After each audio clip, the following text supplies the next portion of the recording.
पूरी दुनिया आपको देख रही है। खड़ा हूँ चंबल के तट पे, खड़ा हूँ चंबल के तट पे, महाकाल को ढोके। हेलो, क्या मैं देखो क्या लिखा है इसमें? खड़ा हूँ चंबल के तट पे, खड़ा हूँ चंबल के तट पे, अचलेश्वर को ढोके लगाऊं, अचलेश्वर को ढोके लगाऊं, चरणों में डट के खड़ा हूँ चंबल के तट पे, खड़ा हो चंबल के तट पे, अचलेश्वर को धोके लगाऊं, कोटेश्वर को धोके चरणों में डट के खड़ा हूँ चंबल के तट पे, खड़ा हूँ चंबल के तट पे।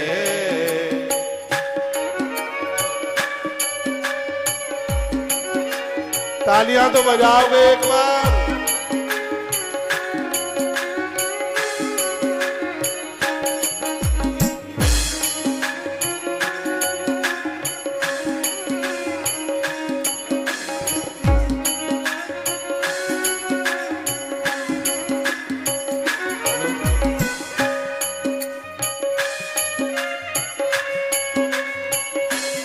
राधे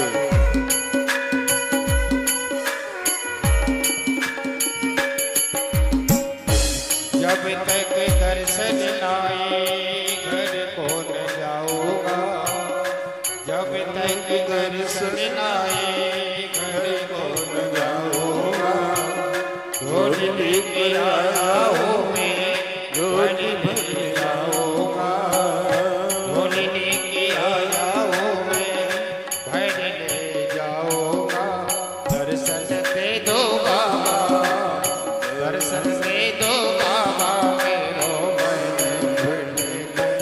खड़ा हूँ चंबल के तट पे, खड़ा हूँ चंबल के तट पे, अचलेश्वर को ढोक लगाओ, चरणों में डट के खड़ा हो चंबल के तट पे।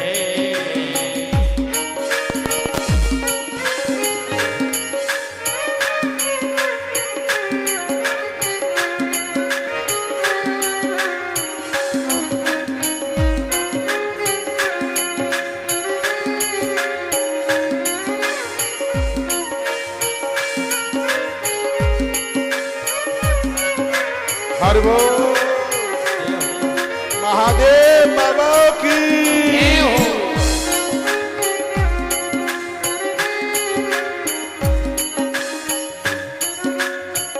सब जग ने मुझे को ठुकराया है, दुखियों के दुख, सब जग ने मुझे को ठुकराया है, चलते चलते दर तेरे आया है, चलते चलते दर तेरे आए हैं, नाम तुम्हारा जपते, नाम तुम्हारा जपते बाबा कभी नहीं भटके। खड़ा हूँ चंबल के तट पे, खड़ा हूँ चंबल के तट पे, और महाकाल को और अचलेश्वर को ढोक लगाऊं, चरणों में डट के खड़ा हूँ चंबल के तट पे, खड़ा हूँ चंबल के तट पे, खड़ा हूँ चंबल के तट पे। बोलिए अचलेश्वर नाथ भगवान की जय जय श्री राधे। तो सुन रहे थे रुद्राक्ष अष्टवक्त्रस्य वसु मूर्ति भैरवा। कहा जाता है 8 मुख वाला रुद्राक्ष साक्षात भैरव रूप है। 8 मुखी रुद्राक्ष साक्षात भैरवनाथ का स्वरूप है। कहते हैं इसके धारण करने से व्यक्ति पूर्ण आयु को प्राप्त होता है और उसके धन का नाश नहीं होता, जेब नहीं कटती, ताले नहीं टूटते घर के, क्योंकि भैरवनाथ है ना उसके मालिक स्वयं भैरवनाथ है। कहते हैं मृत्यु के पश्चात शूलधारी शंकर जी को वह व्यक्ति प्राप्त हो जाता है जिसने 8 मुखी रुद्राक्ष धारण किया है। अब इसके बाद में 9 मुखी रुद्राक्ष। भैरवो नववक्त्रस्य कपिलस्य मणिस्मृता दुर्गावा तदिष्टाति नवरूपा महेश्वरी। 9 मुखी रुद्राक्ष की मालिकिन माँ दुर्गा है। जो भी स्त्री पुरुष नौमुखी रुद्राक्ष धारण करते हैं उन्हें प्रत्येक दिन दुर्गा सप्तशती का पाठ करने का फल प्राप्त होता है। बेटियों के लिए वरदान है अच्छा घर और वर प्राप्त हो। नौमुखी रुद्राक्ष इसकी अधिष्ठात्री महेश्वरी माँ दुर्गा मानी गई है और इसको धारण करने से बेटियों को बड़ा अच्छा घर, अच्छा वर, बड़ा अच्छा परिवार प्राप्त होता है। नौमुखी रुद्राक्ष की इतनी बड़ी महिमा है। जो विवाहित नारी इसको धारण करती है इससे उसके पति और पुत्र की उम्र बढ़ती है, आयुष बढ़ता है। बच्चे भी, युवा भी इसको धारण करते हैं तो उनको अपार शक्ति की प्राप्ति होती है, क्योंकि इसकी मालिकिन माँ दुर्गा है। इस साल हम माता वैष्णो देवी गए। मेरा मन था कि अब के बार भक्तों को नौमुखी रुद्राक्ष दे दें। मैंने इतनी कोशिश करी लेकिन उपलब्ध नहीं हो पाया। ग्रंथों में उसकी महिमा महात्म्य उसका लिखा हुआ है, लेकिन मैं इसके पीछे पड़ा हूँ। ये बहुत जल्दी उपलब्ध हो जाएगा और जैसे ही हो जाएगा वैसे ही मैं अनाउंस कर दूंगा। नौमुखी रुद्राक्ष नवरात्रा के समय में इसको पहनकर आप दुर्गा सप्तशती का पाठ करते हैं। एक एक पाठ 100 पाठ के बराबर महत्व रखता है। इतनी बड़ी महिमा नौमुखी रुद्राक्ष की है, इसके प्रति मेरी बड़ी श्रद्धा है। इधर से माता तालियां बजा रही हैं खूब। हाँ, पुरुष लोग तो देख रहे हैं कि हो क्या रहा है। उसके बाद में 10 मुखी रुद्राक्ष। 10 वक्त्रो महेशानी स्वयं देवो जनार्दन धारणा तस देवेशी सर्व कामान वाप्नुयात्। कहते हैं कि 10 मुख वाला रुद्राक्ष भगवान विष्णु का रूप है। और मैंने तो पूर्व में भी बोला, ये 10 मुखी रुद्राक्ष अपनी रसोई में रख दो, आपके घर में अन्न की कमी, राशन की कमी नहीं आएगी। तो इसका अर्थ ये नहीं है कि 10 मुखी रुद्राक्ष रसोई में रख दें, अब बाजार से कुछ खरीद के मंगाई ही नहीं तो आप कहें कि रसोई का सामान खाली हो गया। तो इसका मतलब है कि तुमने 100 आदमी का बनाया है, कम से कम उसी में से 150 लोग खा के जाएंगे, उसमें आपकी रसोई में बरकत होगी, क्योंकि इसके मालिक स्वयं भगवान विष्णु है। और संसार का भरण पोषण करना ये भगवान विष्णु का काम है। आपके घर बच्चों की शादियां होती हैं, भंडारे में इसको रख दो। इधर आप ध्यान दीजिएगा, जहां अपने गांवों में, ग्रामीण इलाकों में भोजन बना करके सामग्री रखी जाती है उसको भतौर बोलते हैं, मालूम है आपको। यहाँ लडुआ रख दो, गुलाब जामुन रख दो, यानी खाने पीने की चीज जो भी कुछ बना करके रख दी जाती है उसको भतौर बोलते हैं। यही बोलते हैं, चंबल घाटी के लोगों को तो पता ही होगा कि यही बोलते हैं। तो वहां पर एक चौमुखा दिया जलाया जाता है, जैसे उस भंडारे में बरकत होती है। और गणेश जी की फोटो रख दी जाती है, क्योंकि सगरे देवताओं के हलवाई भगवान गणेश हैं। मैं कथा में एक बात का निवेदन करता हूं कि जब आपको बच्चों का विवाह करना हो, बेटा बेटी कोई भी है, खरीदारी करनी हो तो सबसे पहले सुपारी खरीद के लाइए। आप देखिए कैसे काम निपटेगा, आपको पता ही नहीं लगेगा। सुपारी। और शादी में यदि कोई बयाना आपको देना है, यानी कोई बुकिंग करानी है, तो पहला पैसा हलवाई के पास जाना चाहिए। सबसे पहले हलवाई बुक करना, सबसे पहली पेमेंट, सबसे पहला अग्रिम, क्या बोलते हैं उसको, एडवांस, आप हलवाई को दीजिए, क्योंकि हलवाई साक्षात भगवान गणपति का रूप है, गणेश का रूप है। और जो कार्य गणेश से शुरू किया जाता है उस कार्य में तो कभी विघ्न आता ही नहीं है। कौन बताएगा ये बातें आपको? इसलिए तो मैंने पहले दिन बोला था कि कागज पर ये सब बातें लिख लो, नहीं मिलेगी सुनने की। तो जब आपने चौमुखा दिया जलाया है, गणेश जी को बिठाया है, वहीं एक प्लेट में 10 मुखी रुद्राक्ष रख दीजिए। साक्षात भगवान विष्णु का स्वरूप है और विष्णु सबका भरण पोषण करते हैं।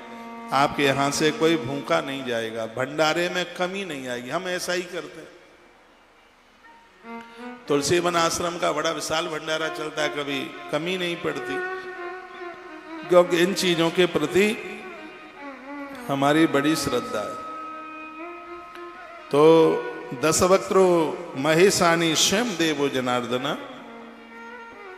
महादेव कहते हैं, हे दुर्गा, 10 मुखी रुद्राक्ष साक्षात विष्णु का स्वरूप है और इसको लोग धारण भी कर लेते हैं तो वो उनकी सभी मनोकामनाएं पूरी हो जाती हैं।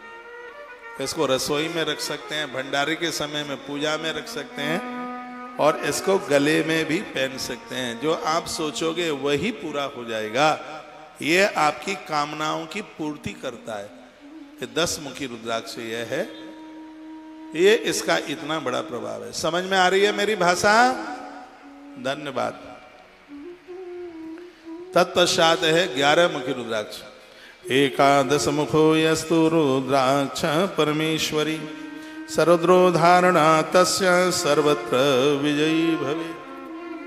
जो भी कोई मिलिट्री में, फौज में है, सिपाही है, उनके लिए वरदान है, दुश्मन की छाती चीर देगा, हर क्षेत्र में उसको विजय मिलेगी। ये 11 मुखी रुद्राक्ष फौजी भाइयों को धारण करना चाहिए। उनकी घरवालियां, उनकी माताएं बहनें बैठी हों तो सुन लो, जिनका भाई फौजी है, जिनका बेटा फौजी है या जिनका पति फौजी है, तो उस मिलिट्री के जवान के लिए वरदान है ये 11 मुखी रुद्राक्ष। शर्त यह है कि वो नॉन वेज ना खाता हो, शर्त यह है कि मदरा ना पीता हो। यह काम अद्भुत कर देगा। वो जिधर कूद पड़ेगा हनुमान की तरह, वहीं लोगों की लंका जला करके राख कर देगा, दुश्मन को जीत लेगा। क्योंकि स्पष्ट लिखा है ना, सर्वद्रो धारणा तस्य सर्वत्र विजयी भवे। जिस क्षेत्र में पहुंच जाएगा वहां उसी की विजय होगी। ये 11 मुखी रुद्राक्ष का इतना बड़ा प्रभाव है, इतनी बड़ी महिमा है।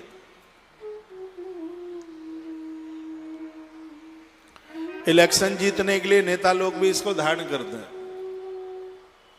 चुनाव जीतने के लिए ज्योतिषी लोग बता देते हैं,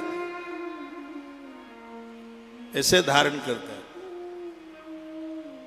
इस कथा में अब आज के बाद में 4 दिन रह गए हैं। सब लोग आओ, पूरा शहर आओ, क्योंकि ये कथा राजनीति वाली नहीं है, ये कथा धर्म नीति वाली है। मैंने व्यासपीठ से एक भी दिन किसी पार्टी का नाम नहीं लिया है, क्योंकि ये कथा इस पार्टी की नहीं है, ये कथा उस पार्टी की है। इसलिए यहाँ सब लोग आ रहे हैं यहाँ कथा में। ये 7 दिन का आयोजन है, सबका आयोजन है। कोई यही ना सोचे कि किसी एक पार्टी की कथा ही है। नहीं नहीं नहीं नहीं नहीं, ये गौ माता का आयोजन है, ये गैया मैया की कथा है। ये आयोजन आप सबका है। आप सब लोग बढ़ चढ़ करके और इस कथा का आनंद लीजिएगा। आज सोमवार है, कल मंगलवार है। मंगल को से पुराण जन्म पत्री के संपूर्ण दोषों को समाप्त कर देता है, जीवन को ऋण मुक्त कर देता है। किसी के मकान दुकान पर किसी ने कब्जा कर लिया है, खाली नहीं कर रहा है, तो मंगलवार को महादेव की उपासना आपकी दौलत को, आपकी संपत्ति को मुक्त कर देती है। ये मंगल का प्रभाव है। एक दिन मैंने बोला है आप, तो अब तो ये दिन 23 तारीख तक ये कथा जो चलेगी, एक से एक दिन बड़ा अद्भुत है अपने आप में। तो 11 मुखी रुद्राक्ष की महिमा आप सुन रहे हैं। एकादश मुखो यस्तु रुद्राक्ष परमेश्वरी सर्वद्रो धारणा तस्य सर्वत्र विजयी भवेत। इसको धारण करने से मनुष्य सर्वत्र विजयी हो जाता है। यह इसकी महिमा है, दुश्मन को जीत लेता है।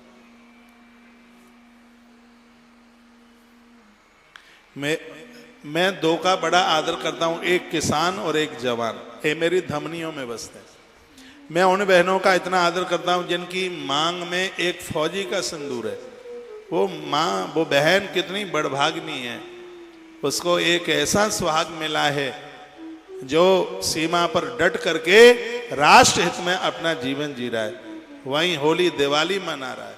आप बड़भाग्नी हैं, आप उसे डिस्टर्ब ना किया करें। वो बैंकर में खड़ा है बंदूक लेकर के, तो मिनट मिनट में फोन करती हैं और उसको टाइम नहीं है बात करने के लिए, और बाद में फिर आप लड़ती हैं। आप तो उसका सहयोग करो, उर्मिला की तरह है। वो आपका पति साधारण नहीं है, वो लक्ष्मण की तरह है, और आप साधारण नारी नहीं हैं, आप उर्मिला की तरह है। आप अपने लक्ष्मण का सहयोग कीजिए, जिसकी वजह से देश सुरक्षित है। एक बात और मैं गरुड़ पुराण की कहना चाहूंगा। एक सन्यासी छोटी उम्र से अपना जीवन महात्मा बनकर के जीवन जीता है। मृत्यु के बाद उसे जो मोक्ष मुक्ति निर्वाण जो उसे प्राप्त होवे, और वही मुक्ति एक राष्ट्र हित में अपना जीवन समर्पित करने वाले, अपने प्राण देश हित में छोड़ने वाले फौजी को सन्यासी वाली ही मुक्ति मिलती है। मैंने गरुड़ पुराण में पढ़ा है, जो इस देश के लिए लड़ते लड़ते एक जवान मौत को प्राप्त होता है, उसके पिंड दान करने की उसके लिए जरूरत नहीं पड़ती।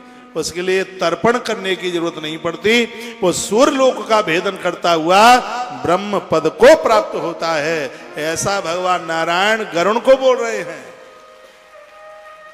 फौजी की तो मृत्यु पर आंसू नहीं, नगाड़े बजने चाहिए। चलो कष्ट होता है, किसी के घर का कोई जाता है, पीड़ा तो होती है, लेकिन वो लोग इतने बड़भागी हैं, इतने भाग्यशाली हैं, जिन्होंने अपने कुनबे में एक ऐसे सपूत को पैदा किया जो देश के लिए, राष्ट्र के लिए और अपना जीवन छोड़ के वह गया है। माता सुमित्रा ने हनुमान को एक बात कही थी, कि हनुमान बस ये बता दो कि लक्ष्मण को शक्ति छाती में लगी है या पीठ में लगी है। तो हनुमान जी ने कहा, मां शक्ति तो छाती में लगी है, यदि पीठ में लगी होती तो।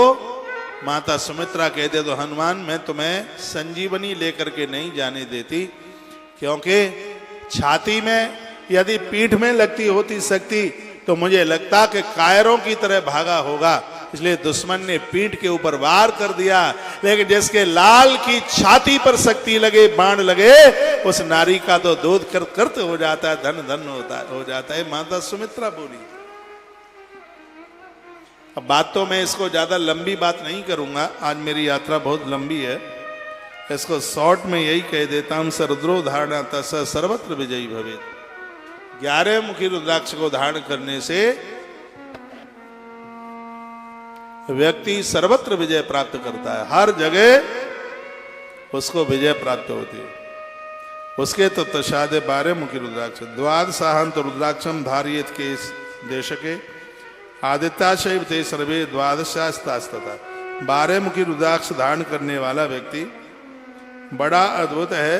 कहते हैं कि भगवान सूर्य की कृपा उसके ऊपर बरसती रहती है, उसकी बुद्धि नहीं कभी बिगड़ती, दुश्मन भी उसका आदर करता है, क्योंकि 12 मुखी रुद्राक्ष के मालिक स्वयं आदित्य यानी भगवान सूर्य देवता है। 12 मुखी रुद्राक्ष धारण करने से लोग बड़े विवेकी हो जाते हैं, बहुत बड़े विद्वान हो जाते हैं। यदि वैज्ञानिक भी बन जाएं तो बड़ी बात नहीं है, क्योंकि इसके मालिक सूर्य देवता है। खुद दुश्मन भी आदर करता है। आपको पता है कि यदि कोई व्रत छूट जाए तो सूर्य सप्तमी का व्रत करना पड़ता है, तो उससे उसका प्रायश्चित हो जाता है।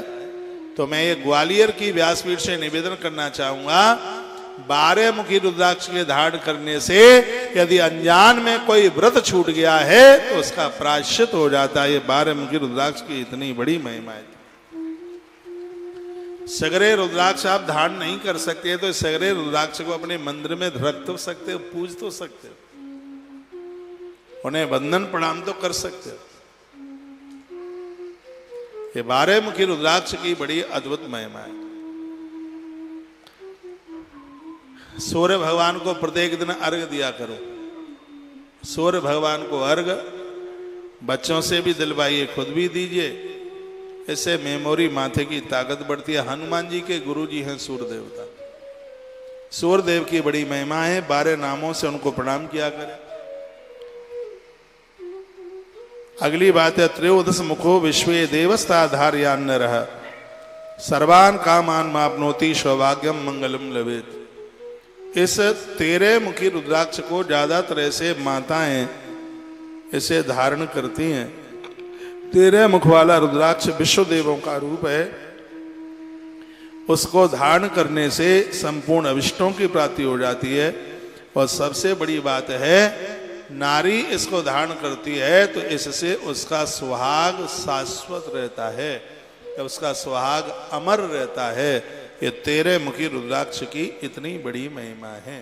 13 मुखी रुद्राक्ष पति के स्वास्थ्य के लिए, पति की दीर्घ आयु के लिए, उसकी लंबी आयु के लिए माताएं 13 मुखी रुद्राक्ष धारण करती हैं। मैं यदि यह कह दूं कि करवा चतुर्थी का व्रत का पुण्य यह दे देता है, तो इसमें बिल्कुल कोई अतिशयोक्ति नहीं होगी, क्योंकि पूरी वाणी भगवान शंकर की है। कहते हैं सर्वान कामान मापनोति सौभाग्यम मंगलम लवेत। उस नारी का सौभाग्य बढ़ता है इसके धारण करने से। 13 मुखी रुद्राक्ष की इतनी बड़ी महिमा है, साक्षात भगवान शिव का स्वरूप है।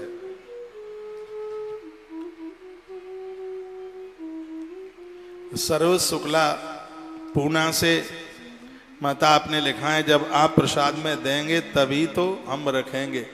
तुलसी वन आश्रम ने तो आज लाखों घरों में ये प्रसाद भेजा है। आप में भी ऐसे बहुत लोग होंगे जिनके घर में 18 पुराण चल करके आए। कोरोना काल में इस दास ने 18 पुराण उपपुराण स्मृतियां सब सुनाई। जजमान लोग बने और उनके घर में पुराण भेजे। जो पुराण नहीं थे उनको प्रेस पर छपवाया गया। ऐसे कुछ लोग आप में होंगे जिनके यहाँ नर्मदेश्वर आए हों, सालराम भगवान आए हों, कोई न कोई ग्रंथ आया हो, पूजा पाठ की मालाएं आई हों, कुछ न कुछ आश्रम से सामान आया हो। आप में कुछ ऐसे हैं क्या? यदि है तो जरा हाथ उठा के बताइएगा। देखो ये हाथ ऊपर उठ रहे हैं। इनके घरों में आश्रम से प्रसाद चल के आया। हम लोग बड़े बड़भागी हैं। आज दुनिया की पहली संस्था है जिसने कितने लाखों घरों में नर्मदेश्वर दिए। लोग सालराम भगवान की विरोधता करते रहे और हमने पुराण का प्रमाण दे करके कहा कि माताएं सालराम भगवान की पूजा करने की अधिकारिणी हैं। कौन नहीं है उसको भी बताया। परसों के दिन मैंने एक बात कही, समाज में कुछ बातें ऐसी हैं जो गले नहीं उतरती। परसों की बात है, मैंने बोला कि जिस माता का पति नहीं है धरती पर, ये समाज उसको दुत्कारता है। बुरा नहीं मानिए, बंगाल में तो ऐसी स्थिति है उस नारी को घर से बाहर कर देते हैं। वृंदावन में ऐसी माताएं बहुत हैं। उसका पति नहीं रहा, उसको घर से बाहर कर दिया। ये बहुत बड़ी दुविधा की बात है। समाज में ऐसा बिल्कुल नहीं होना चाहिए। आज मैंने ग्रंथ में से कुछ प्रमाण लेकर, मेरे आसपास कुछ लोग सुबह बैठे थे, मैंने कहा ये देखिए इसमें क्या लिखा है।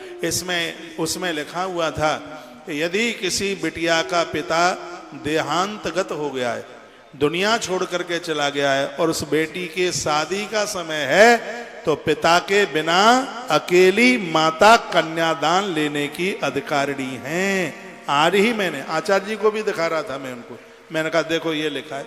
मैं तो बिना प्रमाण के कोई बात ही नहीं करता। हमें यही दुविधा समाज की मिटानी है। हम तो पैदा ही इसलिए हुए।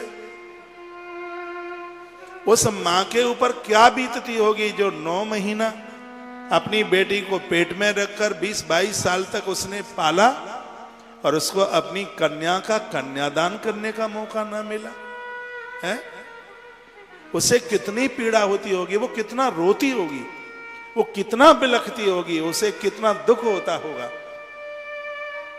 तो ये बात हम समाज के बीच में रखना चाहते हैं। और मैं भगवान अचलेश्वर की व्यासपीठ से बोल रहा हूं, जो माताएं पति के विहीन अपनी बेटी का कन्यादान करती हैं, जितना पाप लगे वो सब मुझे मिले और जितना पुण्य मिले वो सब आपको मिल जाए। तो अब मैं आपको कंफ्यूज करने वाली कोई बात नहीं कहूंगा। अरे जिस नारी को पति नहीं है वो कैसे अपना समय पास कर रही है, कैसे वो अपने बच्चों को पाल रही है। समाज को तो उसका सहयोग करना चाहिए और उसको घूर्ण दृष्टि से देखते हैं, उसका अपमान कर, छी छी कलश से हाथ मत लगा देना, छी छी छी हमें ना छू लेना। अरे धिक्कार है ऐसे समाज के लिए। उस नारी का आप अपमान कर रहे हैं तो कौन सा देवता आपकी पूजा स्वीकार कर लेगा, कौन सा भगवान आपकी पूजा स्वीकार कर लेगा। हमने तो ये पढ़ा है माता कुंती को पति नहीं है, सगरे वहां पर महात्मा मां कुंती के ऊपर फूलों की वर्षा कर रहे हैं। पुत्र के भाल पर पहला तिलक माता कर रही है। पति तो माता कौशल्या को भी नहीं है, लेकिन प्रभु राम की गद्दी की अखंड ज्योत माता कौशल्या के हाथ से जलाई जा रही है। प्रथम पूजन मां कौशल्या के हाथ से हो रहा है। तो समाज में ऐसी दुविधा भरी बातें हैं, हम इसका घोर विरोध करते हैं। ये नहीं होना चाहिए। वैसे समाज टूटता हुआ जा रहा है, लोग इस धर्म को छोड़ छाड़ करके भाग रहे हैं। हम लोगों की ऐसी विडंबना भरी बातों से ये सब हो रहा है। ये बिल्कुल भी नहीं होना चाहिए। ऐसी नारी का तो आदर करो जिसको पति नहीं है, पुत्र नहीं है, बेचारी दुखियारी नहीं है। इससे बड़ी साध्वी कौन है, इससे बड़ा साधु कौन है जिसने अपने पति के बिना जीवन जी के बता दिया है। कोई गलत काम नहीं किया, कोई अपराध नहीं किया और पूरा जीवन उसने जी के बता दिया। ऐसी नारी को तो आंखों पर रखना चाहिए, उसका तो आदर अतिमान इस समाज में होना चाहिए। तालियां भले ही मत बजाना आप, वो तो आपकी इच्छा की बात है। वो नारी बंधनी है जिसने अपना पूरा जीवन निकाल दिया।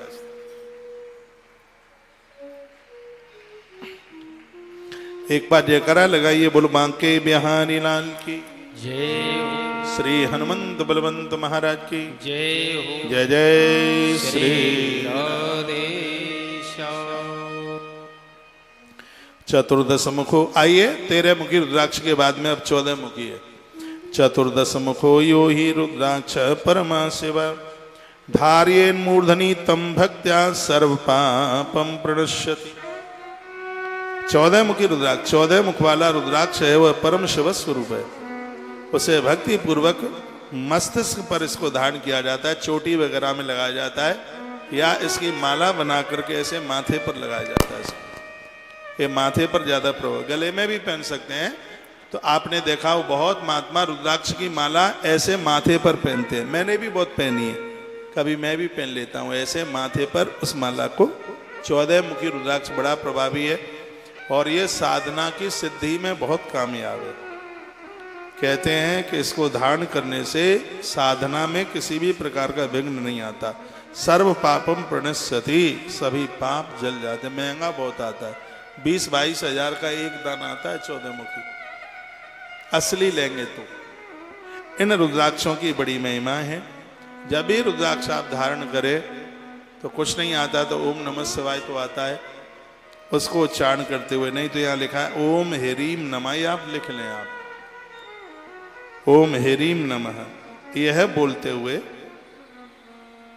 ओम नमः या ओम क्लीम नमः, इनमें से कुछ भी आप बोल दीजिए। तो इसको ऐसा बोलते हुए आप रुद्राक्ष धारण कर सकते हैं। अब रुद्राक्ष की महिमा देखिए क्या लिखा है। बिना मंत्रेण यो धत्ते रुद्राक्षम भुवि मानव सयात नरकम घोरम याव चंद्रा चतुर्दशः। कहते हैं इस पृथ्वी पर जो मनुष्य मंत्र के द्वारा विमंत्रित किए बिना ही रुद्राक्ष धारण करता है, इसलिए तो सीधे दुकान से खरीद कर रुद्राक्ष नहीं पहना जाता। गुरुजनों के द्वारा मिला हुआ रुद्राक्ष ही प्रभावशाली है।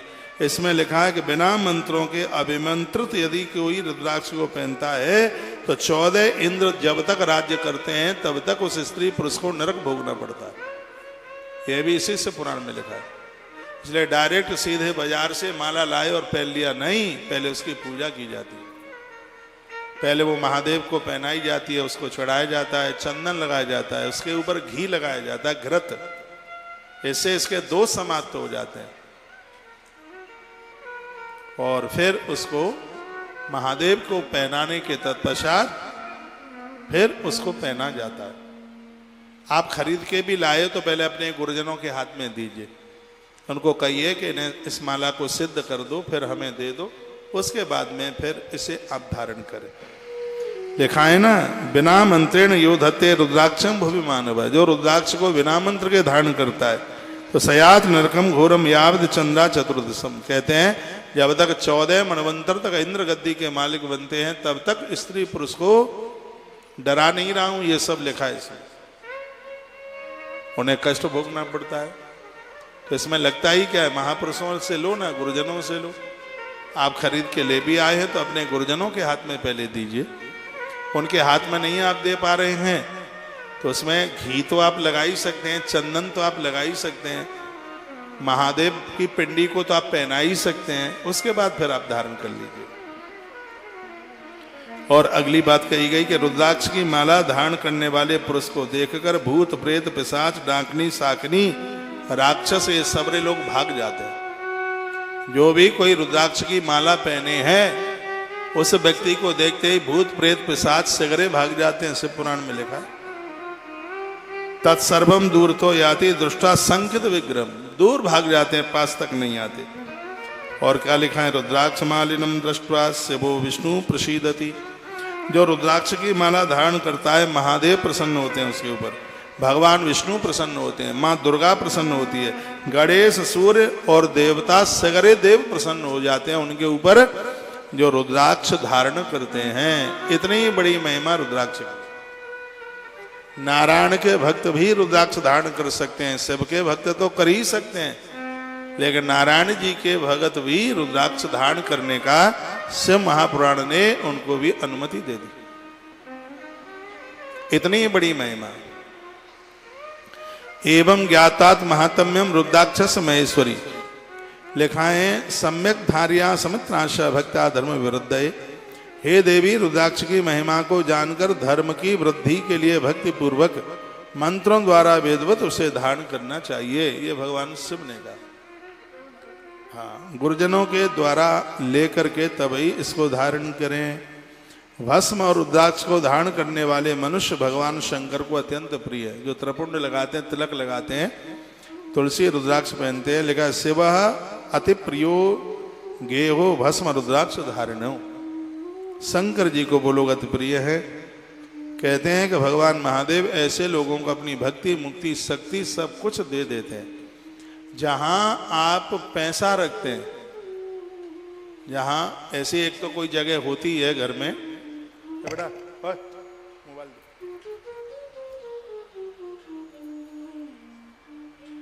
जहां पैसा रखते हैं, तो ऐसी जगह पर कोई न कोई सात्मुखी रुद्राक्ष मिल जाए तो बहुत बरकत का स्वरूप है। वहां कोई रुद्राक्ष रखिए, क्योंकि वर्णन यहां पर ये किया गया है।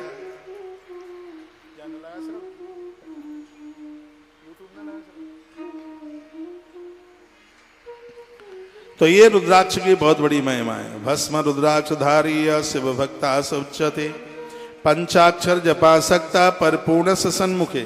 भस्म और रुद्राक्ष धारण करने वाला मनुष्य शिव भक्त कहा जाता है। उसे कहा जाता है भगवान महादेव का परम भक्त है।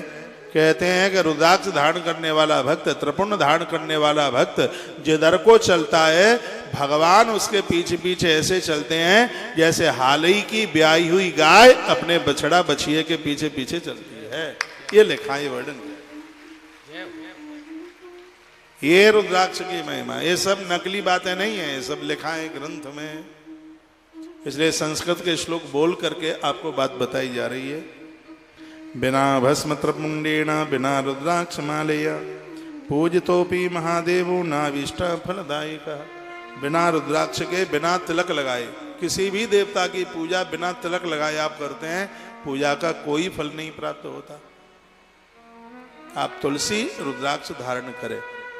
किसी ने पता नहीं कौन बोल के चला गया कि जिन स्त्रियों का पति है वो सदवा है, वो तुलसी नहीं पहन सकती। हमने आज तक किसी ग्रंथ में ऐसा लिखा नहीं देखा कि वो नारी तुलसी नहीं पहन सकती। ऐसा बिल्कुल भी नहीं है। तुलसी धारण करने वालों की एक एकादशी 100 ग्यारस के बराबर हो जाती है। ये पद्म पुराण में लिखा है। तुलसी के बिना पिया गया पानी रक्त के घूंट की तरह हो जाता है। ये पद्म पुराण में तुलसी महात्म्य में लिखा है।